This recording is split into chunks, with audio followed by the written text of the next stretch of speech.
Hello everyone, welcome back to my channel. ನಾನು Pradeep Chavan. Friends, Iran ದೇಶ recent ಆಗಿ ಒಂದು ಶಾಕಿಂಗ್ ಸ್ಟೇಟ್ಮೆಂಟ್ ಅನ್ನು ಕೊಟ್ಟಿದೆ ಅಫಿಷಿಯಲಿ. ಇದನ್ನು ಯಾರೂ ಕೂಡ ಊಹಿಸಿರಲಿಲ್ಲ.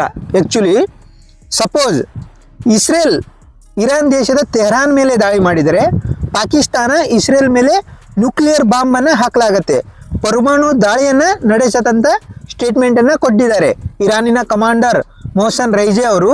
ಇವರು ಸೀನಿಯರ್ ಮಿಲಿಟರಿ ಕಮಾಂಡರ್ ಮತ್ತು ರಾಷ್ಟ್ರೀಯ ಭದ್ರತಾ ಮಂಡಳಿಯ ಸದಸ್ಯರು ಪ್ರೆಸೆಂಟ್ ಆಗಿ ಇವರು ಇದ್ದಾರೆ. ಇವರು ಹೇಳ್ತಾರೆ, ಪಾಕಿಸ್ತಾನ ನಮಗೆ ಭರವಸೆಯನ್ನು ನೀಡಿದೆ ಅಫಿಷಿಯಲಿ. ಸಪೋಸ್ ಇಸ್ರೇಲ್ ಇರಾನ್ ಮೇಲೆ ಪರಮಾಣು ಬಾಂಬನ್ನು ಬಳಸಿದರೆ ಇಸ್ರೇಲ್ ಮೇಲೆ ನಾವು ಪರಮಾಣು ಬಾಂಬ್ ದಾಳಿಯನ್ನು ಮಾಡ್ತೇವೆ ಎಂದು ಪಾಕಿಸ್ತಾನ ಇರಾನ್ಗೆ ಬೆಂಬಲ ನೀಡುತ್ತೆ, ಮುಸ್ಲಿಂ ಏಕತೆಗೆ ಕರೆ ನೀಡುತ್ತೇವೆ ಎಂದು ಇರಾನ್ ಕಮಾಂಡರ್ ಮೊಹಸನ್ ರೈಜೆ ಅವರು ಕೂಡ ಹೇಳ್ತಾರೆ. ಜೂನ್ 14ರಂದು ರಾಷ್ಟ್ರೀಯ ಅಸೆಂಬ್ಲಿಯಲ್ಲಿ ಪಾಕಿಸ್ತಾನದ ರಕ್ಷಣಾ ಸಚಿವರು ಖಾಜಾ ಆಸಿಫ್ ಅವರು ಕೂಡ ಇಸ್ರೇಲ್ ವಿರುದ್ಧ ಒಗ್ಗಟ್ಟಿಗೆ ಎಲ್ಲ ಮುಸ್ಲಿಂ ರಾಷ್ಟ್ರಗಳಿಗೆ ಕರೆಯನ್ನು ಕೊಡ್ತಾರೆ. ನೋಡ್ರಿ, ಇರಾನ್ ಇಸ್ರೇಲ್ ದೇಶಕ್ಕೆ ಮೆಸೇಜ್ ಕಳಿಸೋಗೋಸ್ಕರ ಈ ಒಂದು ಸ್ಟೇಟ್ಮೆಂಟನ್ನು ಕೊಟ್ಟಿದ್ದಾರೆ. ಇವರಿಗೆ ಗೊತ್ತು ಇಸ್ರೇಲ್ ಹತ್ರ ನ್ಯೂಕ್ಲಿಯರ್ ಬಾಂಬ್ಸ್ ಅದಾವಂತ ಮತ್ತು ಇಸ್ರೇಲ್ಗೆ ಮೇನ್ ಅಮೆರಿಕದವರ ಸಪೋರ್ಟ್ ಇದೆ, ಅದು ಕೂಡ ಇವರಿಗೆ ಗೊತ್ತು. Estimated global nuclear war head inventories 2025 Israel ದೇಶದ ಹತ್ರ 90 ನ್ಯೂಕ್ಲಿಯರ್ ವೆಪನ್ಸ್ ಇದ್ದಾವೆ. ವಿಶ್ವದಲ್ಲೇ ಅತಿ ಹೆಚ್ಚು ನ್ಯೂಕ್ಲಿಯರ್ ವೆಪನ್ಸ್ ನಮ್ಮ ಮಿತ್ರ ರಾಷ್ಟ್ರವಾದ ರಷ್ಯಾ ಹತ್ರ ಇದೆ, 4299. ನಮ್ಮ ಭಾರತದ ಹತ್ರ 180 ನ್ಯೂಕ್ಲಿಯರ್ ವೆಪನ್ಸ್ ಇದ್ದಾವೆ. ಪಾಕಿಸ್ತಾನ ಹತ್ರ 170 ಇದ್ದಾವೆ ಮತ್ತು ಚೀನಾದವ್ರ ಕಡೆ 600 ವೆಪನ್ಸ್ ಇದ್ದಾವೆ. ಅಮೇರಿಕಾದವರ ಹತ್ರ 3700 ವೆಪನ್ಸ್ ಇದ್ದಾವೆ.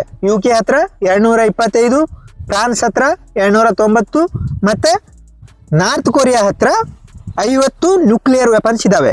ಇವು 9 ದೇಶಗಳೇನು ನ್ಯೂಕ್ಲಿಯರ್ ವೆಪನ್ಸ್ ಪರಮಾಣು ಬಾಂಬ್ಗಳನ್ನು ಹೊಂದಿದ ದೇಶಗಳು.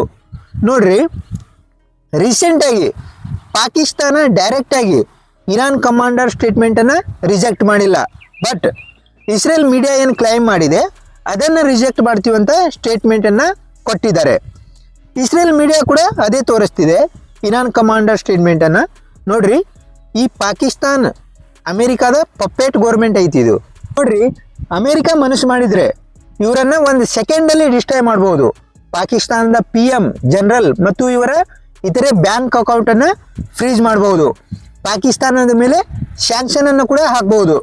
ಪಾಕಿಸ್ತಾನವನ್ನು ಕೇವಲ ಒಂದು ಸೆಕೆಂಡಲ್ಲಿ ಅಮೇರಿಕಾ ಈಸಿಯಾಗಿ ಡಿಸ್ಟ್ರಾಯ್ ಮಾಡ್ಬೋದು. ಅದಕ್ಕೆ ಅಮೇರಿಕಾದವರ ಪ್ರೆಷರ್ಲಿ ಇವರು ಈ ಥರ ಸ್ಟೇಟ್ಮೆಂಟನ್ನು ರಿಜೆಕ್ಟ್ ಮಾಡ್ತೀವಂತ ಅಫಿಷಿಯಲ್ ಸ್ಟೇಟ್ಮೆಂಟನ್ನು ಕೊಟ್ಟಿದ್ದಾರೆ. ಪಾಕಿಸ್ತಾನದ ಫಾರಿನ್ ಸ್ಪೋಕ್ಸ್ ಪರ್ಸನ್ ಕ್ಲಾರಿಫಿಕೇಷನನ್ನು ಕೊಟ್ಟಿದ್ದಾರೆ ವರ್ಲ್ಡ್ಗೆ. ಇನ್ನೊಂದು ನ್ಯೂಸ್ ಕೂಡ ವೈರಲ್ ಆಗಿತ್ತು, ಪಾಕಿಸ್ತಾನ ಬ್ಯಾಲಿಸ್ಟಿಕ್ ಮಿಸೈಲ್ ಕಳಿಸ್ತಿದೆ ಇರಾನ್ಗೆ ಅಂತ. ಇದನ್ನು ಕೂಡ ಪಾಕಿಸ್ತಾನದವರು ರಿಜೆಕ್ಟ್ ಮಾಡಿದ್ದಾರೆ, ಯಾವುದೇ ಮಿಸೈಲ್ ನಾವು ಇರಾನ್ ದೇಶಕ್ಕೆ ಕಳಿಸಿಲ್ಲ ಅಂತ. ನೋಡ್ರಿ, ರೀಸೆಂಟ್ಲಿ ಡೊನಾಲ್ಡ್ ಟ್ರಂಪ್ ಅವರು ಮತ್ತು ನೆತನ್ಯಾಹು ಅವರು ಒಂದು ಪ್ಲ್ಯಾನ್ ಮಾಡಿದ್ದಾರೆ. ಇರಾನ್ ಸುಪ್ರೀಂ ಲೀಡರ್ ಖಮೇನಿ ಇವರ ಮನೆಗೆ ಟಾರ್ಗೆಟ್ ಮಾಡಿ ಇವರನ್ನು ಸಾಯಿಸಬೇಕಂತ. ಈ ನ್ಯೂಸ್ ಕೂಡ US ಅಫಿಷಿಯಲ್ ಲೀಕನ್ನು ಮಾಡಿದ್ದಾರೆ. ಇದೊಂದು ಸೈಕೋಲಾಜಿಕಲ್ ವಾರ್ ಅಂದರೂ ಪರವಾಗಿಲ್ಲ. ನೋಡ್ರಿ, ಡೊನಾಲ್ಡ್ ಟ್ರಂಪ್ ಅವರು ಕೂಡ ರೀಸೆಂಟಾಗಿ ಒಂದು ಸ್ಟೇಟ್ಮೆಂಟನ್ನು ಕೊಟ್ಟಿದ್ದಾರೆ. Sometimes they have to fight it out ಅಂತ. ಶಾಂತಿ ಆಗೋದಕ್ಕಿಂತ ಮುಂಚೆ ಇವರ ಮಧ್ಯೆ ಯುದ್ಧ ನಡೀಲಿ ಅಂತ ಸ್ಟೇಟ್ಮೆಂಟನ್ನು ಕೊಟ್ಟಿದ್ದಾರೆ. US ಕೂಡ ಇವರ ನೇವಿ ಆ್ಯಕ್ಟಿವ್ ಮಾಡ್ಕೊಂಡಿದ್ದಾರೆ. ಇವರು ಟ್ರಾನ್ಸ್ಪೋರ್ಟ್ ಏರ್ಕ್ರಾಫ್ಟ್ ಫೈಟರ್ ಜೆಟ್ ಇಸ್ರೇಲ್ಗೆ ಹೆಲ್ಪ್ ಮಾಡೋಕ್ಕೋಸ್ಕರ ಇಸ್ರೇಲ್ ಕಡೆ ಬರಲಿದ್ದಾವೆ. US ಫುಲ್ ಸ್ಕೇಲ್ ಇಸ್ರೇಲ್ಗೆ ಸಪೋರ್ಟ್ ಮಾಡುವ ರೀತಿಯಲ್ಲಿ ಕಾಣಲಿತ್ತಿದೆ. ಇಸ್ರೇಲ್ ಡಿಫೆನ್ಸ್ ಫೋರ್ಸಸ್ ರೀಸೆಂಟಾಗಿ ಒಂದು ಸ್ಟೇಟ್ಮೆಂಟನ್ನು ಕೊಟ್ಟಿದ್ದಾರೆ. ಕರೆಕ್ಟ್ ಟೈಮಲ್ಲಿ ನಾವು ಇವರನ್ನು ಸ್ಟಾಪ್ ಮಾಡಲಿಲ್ಲ ಅಂದರೆ ಇವರು 15 ನ್ಯೂಕ್ಲಿಯರ್ ಬಾಂಬ್ಸನ್ನು ರೆಡಿ ಮಾಡ್ಕೊಂಡು ಬಿಡ್ತಿದ್ರು ಅಂತ. ಇಸ್ರೇಲ್ ಕೂಡ ಎಲ್ಲ ದೇಶಗಳ ಹತ್ತಿರ ಹೆಲ್ಪನ್ನು ಕೇಳ್ತಿದೆ. ವೆಸ್ಟರ್ನ್ ಕಂಟ್ರೀಸ್ ಆಗಿರ್ಬೋದು ಮತ್ತು ಇತರೆ ದೇಶಗಳ ಹತ್ತಿರ ಹೇಗಾದರೂ ಮಾಡಿ ಇರಾನ್ನ ನ್ಯೂಕ್ಲಿಯರ್ ಬಾಂಬ್ ರೆಡಿ ಮಾಡಲಾರ್ದಂಗೆ ಸ್ಟಾಪ್ ಮಾಡಬೇಕಂತ. ಇರಾನ್ನ ಈ ಯೋಚನೆ ಆಗಿರ್ಬೋದು ಮುಂದೊಂದು ದಿನ ಇಡೀ ವರ್ಲ್ಡ್ಗೆ ಇದು ಅಪಾಯಕಾರಿ ಆಗ್ಬೋದು ಅಂತ ಇಸ್ರೇಲ್ ವರ್ಲ್ಡ್ಗೆ ಕರೆಯನ್ನು ಕೊಡ್ತಿದೆ. ಸೊ ಇಸ್ರೇಲ್ ಮತ್ತು ಇರಾನ್ ಬಗ್ಗೆ ಚಾನಲಲ್ಲಿ ಇನ್ನೊಂದು ವಿಡಿಯೋ ಇದೆ, ಅದನ್ನು ನೋಡ್ರಿ. ಆ್ಯಕ್ಚುಲಿ ಈ ವಿಡಿಯೋ ಲಾಸ್ಟ್ ವಿಡಿಯೋದ ಕಂಟಿನ್ಯೂಯೇಷನ್ ಅಂತ ಕೂಡ ಹೇಳ್ಬೋದು.